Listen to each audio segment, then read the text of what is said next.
there's a first folio kept at Auckland Library. The first folio is the first complete works of Shakespeare published in 1623 by some of his friends, and it's a very rare book. Now the first folio is interesting because it's the closest we can get to Shakespeare's own hand, pretty much. There are some quartos, the earlier versions. But to give a succinct answer to your question, well, as a director, whenever I approach a play, I'm asked to direct it, or I want to direct it, the first thing I like to do is to prepare my own edition, and that for me means quite literally going to the earliest recorded sources.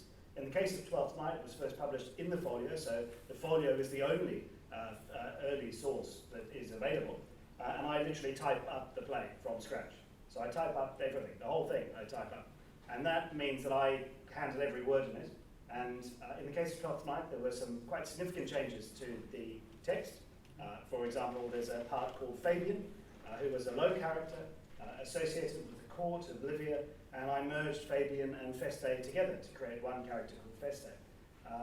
And there's a lot of other changes that you make when you're editing, and every editor does it. So it's very, you will never see it's very perhaps hard to get your head around, but there is no definitive Shakespeare. So when you talk about Hamlet, there are 4 different editions of Hamlet, and they're all wildly different. So there is no stable text for Shakespeare.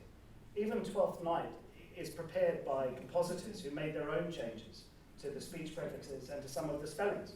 It's very hard so every director of Shakespeare has to find their own edition, and you can use modern editions, but there you're dealing with someone else's choices.